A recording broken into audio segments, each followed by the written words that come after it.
अब आप सुनेंगे आंवला नमी की कथा। एक राजा था, उसका परम था। वो रोज 1.25 मन आंवले दान करके ही खाना खाता था। इससे उसका नाम आंवला राजा पड़ गया। एक दिन उसके बेटे बहू ने सोचा कि राजा इतने सारे आंवले को रोजाना दान करते हैं, इस प्रकार तो एक दिन सारा खजाना खाली हो जाएगा। इसलिए बेटे ने राजा से कहा कि उसे इस तरह दान करना बंद कर देना चाहिए। बेटे की बात सुनकर राजा को बहुत दुख हुआ और राजा रानी महल छोड़कर वृंदावन जंगल में जाकर बैठ गया।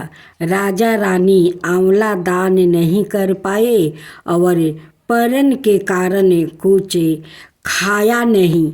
जब भूखे प्यासे 7 दिन हो गया, तब भगवान ने सोचा कि यदि मैंने इसका परन नहीं रखा और इसका सत्य नहीं रखा तो विश्वास चल जाएगा।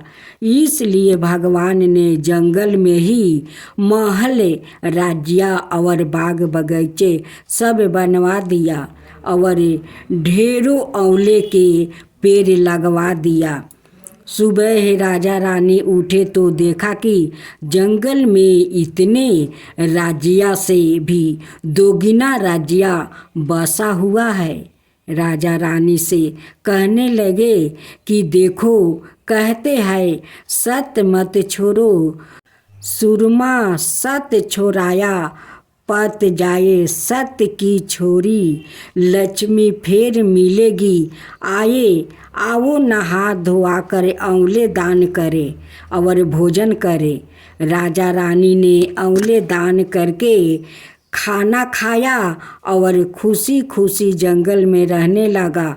उधर आंवला देवता का अपमान करने, वो माता पिता से बुरा व्यवहार करने के कारण बहू बेटे के बुरे दिन आ गया। राज्य दुश्मनों ने छीन लिया, दाने दाने को मोहताज हो गया और काम ढूंढते हुए अपने पिताजी के राज्य में आ पहुंचा। उनके हालत इतने बिगड़े हुए थे कि पिता ने उन्हें बिना पहचाने हुए काम पर रख लिया। बेटे बहू सोच भी नहीं सकते कि इनके माता पिता इतने बड़े राज्य के मालिक भी हो सकते हैं। सो उन्होंने भी अपने माता पिता को नहीं पहचाना। एक दिन बहू ने सास के बाल गूंथते समय उनकी पीठ पर मासा देखा। उसे यह सोचकर रोना आने लगा कि ऐसा मासा मेरी सासू के भी था। हमने यह सोचकर उन्हों आंवले दान करने से रोका कि हमारा धन नष्ट हो जाएगा। आज के लोग ना जाने कहाँ होंगे। यह सोचकर बहू को रोना आने लगा और आंसू टपक टपक कर सासू के पीठ पर गिरने लगे। रानी ने तुरंत पलट कर देखा और पूछा कि तू क्यों रो रही है। उसने बताया कि आपकी पीठ पर जैसा मासा मेरी सास की पीठ पर भी है। हमने उन्हें आंवले दान करने से मना कर दिया था, इसलिए वो घर छोड़कर कहीं चले गए। तब रानी ने उन्हें पहचान लिया, सारा हाल पूछा और अपना हाल बताया। अपने बेटे बहू को समझाया कि दान करने से धन कम नहीं होता है, बल्कि बढ़ता है। बेटे बहू भी अब सुख से राजा रानी के साथ रहने लगे। हे भगवान, जैसा राजा रानी का सत्य रखा वैसे ही सबका सत्य रखना। कहते सुनते सारे परिवार को सुख रखना। अब आप सुनेंगे नवग्रहों की कथा। किसी गांव में 2 भाई बहन रहते थे। एक बार भाई अपनी बहन से मिलने जा रहा था। रास्ते में एक सांप बैठा था जो भाई को डांसने को तैयार था। भाई ने सांप से विनती की, तू मुझे मत डांस, क्योंकि मैं अपनी माँ का इकलौता बेटा हूँ और अपनी बहन का भी एक भाई हूँ। सांप नहीं माना। उसने कहा कि तेरी 9 ग्रहों की दशा चल रही है, मैं तो तुझे डांसूंगी ही। भाई बोला कि ठीक है, तुझे डांसना ही है तो डांस लेना, लेकिन मुझे अपनी बहन से मिल कर आने दे। सांप फिर बोला कि क्या पता तुम इस रास्ते से आए कि ना आए, इसलिए मुझे तो अभी डांसने दे। भाई ने सांप से कहा कि ठीक है, तुझे मुझ पर विश्वास नहीं है तो मेरे साथ मेरे थैले में बैठ जा। उसने सांप को अपने थैले में रखा और ऊपर से उस पर फूल पत्ते रख दिया। भाई बहन के घर पहुंचा तो उस समय बहन 9 ग्रहों की कहानी कह रही थी। बहन ने कहा कि भाई तू पहले बैठ जा, पहले मेरी कहानी कहेंगे, फिर दोनों बात करेंगे। बहन ने कहानी शुरू की। जीव की, जानवर की, हाथी की, घोड़ा की, भाई बहन की, घर के धनी की, लड़की की, जमाई की, देवरानी की, जेठानी की, सास की, ससुर की, संग की, सहेलियों की, सबके 9 ग्रहों शांत हो जाओ। ग्रहों चले 8 पग बंधा, चले 4 पग सांप, बिच्छू भंवरे सब भागे में जाए। कहानी कहकर बहन खड़ी हो गई। बहन ने अब भाई की सुध ली और कहा कि भाई इस थैले में क्या लाया है। भाई बोला, बहन कुछ नहीं लाया हूँ, लेकिन बहन ने ज़बरदस्ती थैले छीन लिया और जब खोला तो उसमें रखे बेल पत्ते, फूलों, केले, संतरे बन गया और जो सांप रखा था वो हार बन गया। केले संतरे उसने बच्चों को दे दिया और हार खुद ही पहन लिया। हार पहन कर घर से बाहर आई तो भाई बोला कि बहन तू तो बहुत गरीब थी, फिर यह हार कहाँ से आया। बहन बोली कि हाँ भाई, मैं तो गरीब थी और यह हार तो तू अपने थैले में रख कर लाया है। भाई को आश्चर्य हुआ। उसने कहा कि थैले में तो मैं अपनी मौत का सामना लाया था, यह हार तो मैं तेरे लिए नहीं लाया था। फिर उसने कहा कि मेरे थैले में तो सांप था और तेरी कहानी कहने से यह सांप हार में बदल गया। भाई बोला कि यह मेरे भाग्य का है, इसे तू ही रख ले। बहन ने भाई से कहा कि तेरी 9 ग्रहों की दशा चल रही है, तू घर जाकर भाभी से कहना कि वो 9 ग्रहों की कहानी कहेगी। भाई घर पहुंचा और अपनी पत्नी से उसने कहा कि मेरी 9 ग्रहों की दशा चल रही है, इसलिए मैं 9 ग्रहों की कहानी कहेंगे। भाई पत्नी से बोला, तू कहे मैं सुनूंगा, मैं कहूँ तू सुनना। चावल चीनी के दाने ला, लोटा भर पानी ला। उसकी पत्नी एक लोटे में चावल चीनी के दाने डालकर ले आई। कहानी कही, जीव की, जानवर की, हाथी की, घोड़े की, कुत्ते की, बिल्ली की, देवरानी की, जेठानी की, सास की, ससुर की, घर की, धनी की, बहन की, भाई की, सबके 9 ग्रहों शांत हो जाए।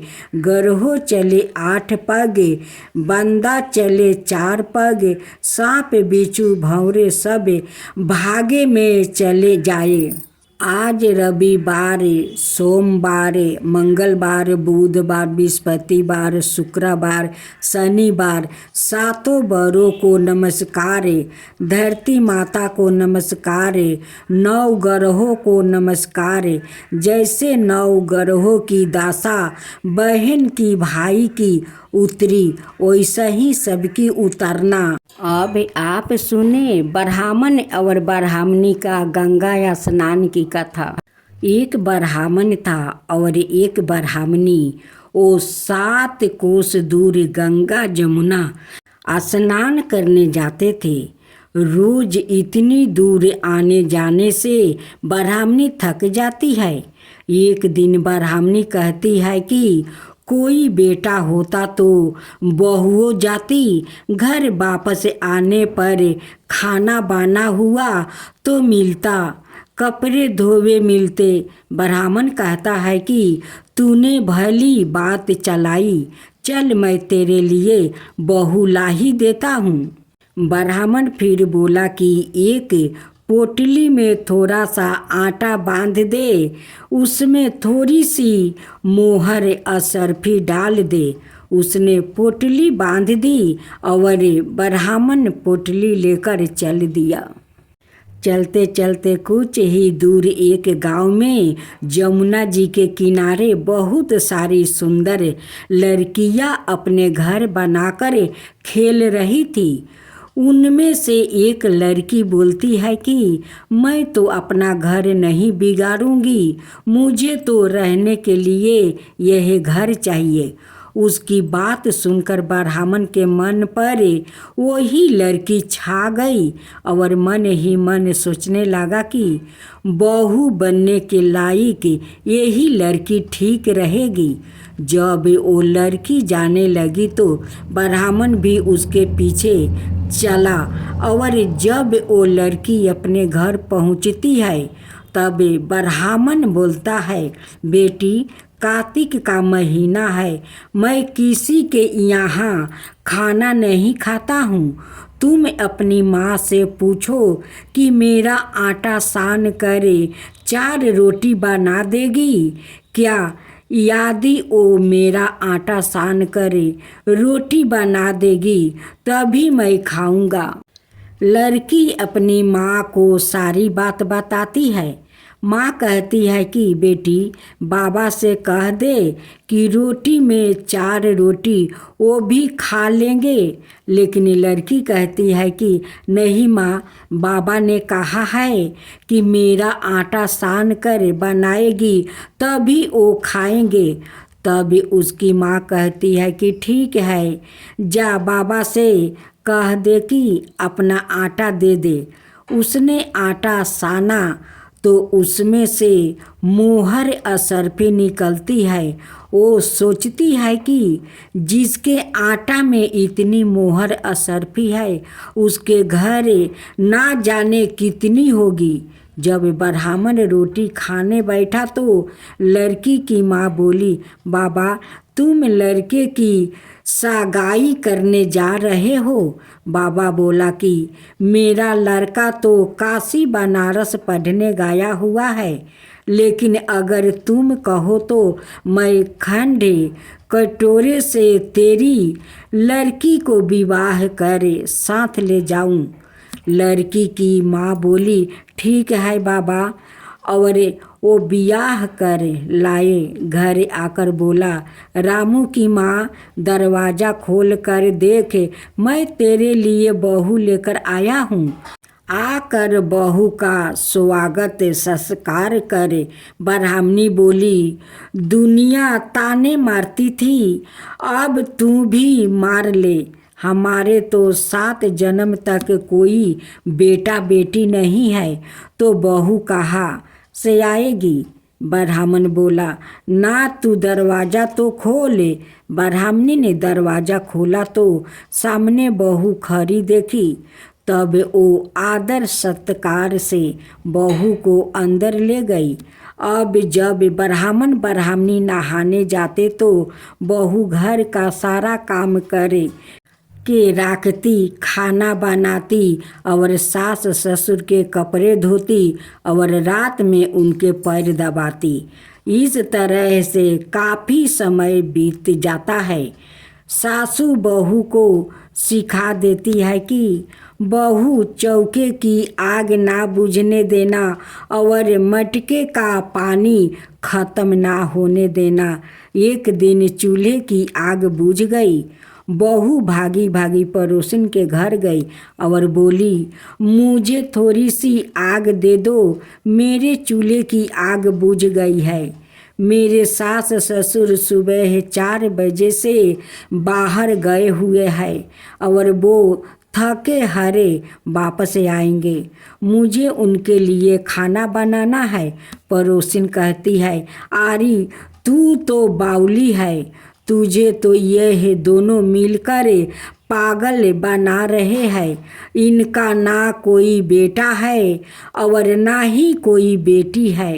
बहू बोली, ना ना ना, आप ऐसा मत बोलो, क्योंकि इनका बेटा काशी बनारस पढ़ने गया है। पड़ोसिन फिर बोली, अरे तुझे यह झूठ बोलकर लाया है, इनका कोई बेटा नहीं है। अब बहू पड़ोसिन की बातों में आ गई और कहने लगी कि अब आप ही बताओ मैं क्या करूं। पड़ोसिन कहने लगी, करना क्या है, जब सास ससुर आए तब जली पूरी रोटी बना देना, अलूनी पलूनी दाल बना देना, खीर की कलछी दाल में और दाल की कलछी खीर में डाल देना। बहू पड़ोसिन की सारी सीख लेकर अपने घर आ गई और जैसे पड़ोसिन ने बताया वैसे ही उसने किया। जब सास ससुर घर आया तब भूखों का कोई आदर सत्कार बहू ने नहीं किया और ना ही उनके कपड़े धोए। जब सास ससुर को खाना दिया तो सास बोली, बहू यह जली पुल की रोटी क्यों है और दाल भी अलूनी है। बहू पलट कर जवाब देती है कि आज यही खाओ सासू जी, अगर एक दिन ऐसा खाना खा भी लिया तो तुम्हारा कुछ बिगड़ नहीं जाएगा। मुझे तो जीवन भर ही अनूठी रहना है। बहू की बातें सुनकर सास बोली कि आज तो बहू ने अच्छी सीख नहीं सीखी है। अब बहू फिर से पड़ोसिन के घर भागती है और कहती है कि अब आगे बताओ कि मुझे क्या करना है। पड़ोसिन बोली कि अब तुम 7 कोठों की चाबी मांग लेना। अगले दिन जब सास जाने लगी तो बहू अड़ गई कि मुझे तो 7 कोठों की चाबी चाहिए। तो ससुर कहने लगा कि दे दो इसे चाबी, आज नहीं तो कल चाबी इसे ही देना ही है। हम आज है कल नहीं, इसलिए चाबी दे दो। सास ससुर के जाने के बाद बहू ने कोठो खोलकर देखा तो किसी में अन्न भरा है, किसी में धन भरा है, किसी में रत्न भरे है, सभी में अटूट भंडार भरे पड़े हैं।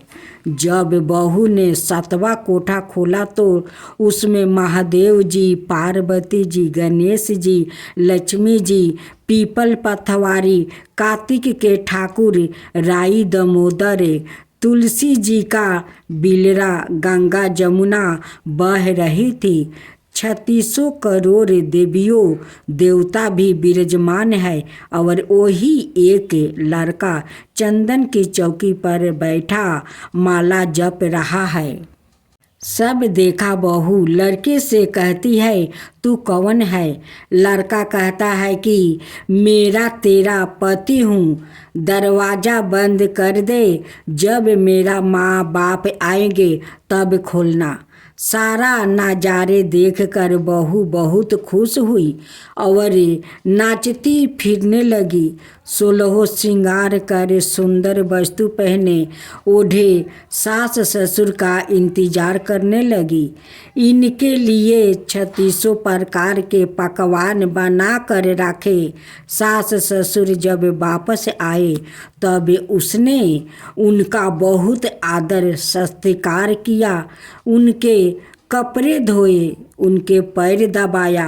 बहू सास के पैर दबाते कहने लगी कि माँ जी, आप इतनी दूर 12 कोस यात्रा करके गंगा जमुना का स्नान करते जाती हो, थक जाती हो, तो तुम घर में ही स्नान क्यों नहीं करती हो। बहू की बात सुनकर सास कहने लगी कि भाला गंगा जमुना भी घर में बहा करती है क्या। बहू बोली हाँ माँ जी, बहती है, चलो मैं आपको दिखाती हूँ। उसने 7वां कोठा खोलकर दिखाया तो उसमें गणेश, लक्ष्मी, महादेव, पार्वती, पीपल पथवारी माता लहरा रही है, तुलसी जी लहरा रही है, कार्तिक के ठाकुर राई दामोदर, गंगा जमुना बह रही है, 36 करोड़ों देवी देवता विराजमान है और वही तिलक लगाए चंदन की चौकी पर एक लड़का माला जप रहा है। माँ ने कहा कि तू कौन है। लड़का बोला माँ, मैं तेरा बेटा हूँ। बुढ़िया फिर बोली तू कहाँ से आया है। लड़के ने कहा कि मुझे कार्तिक देवता ने भेजा है।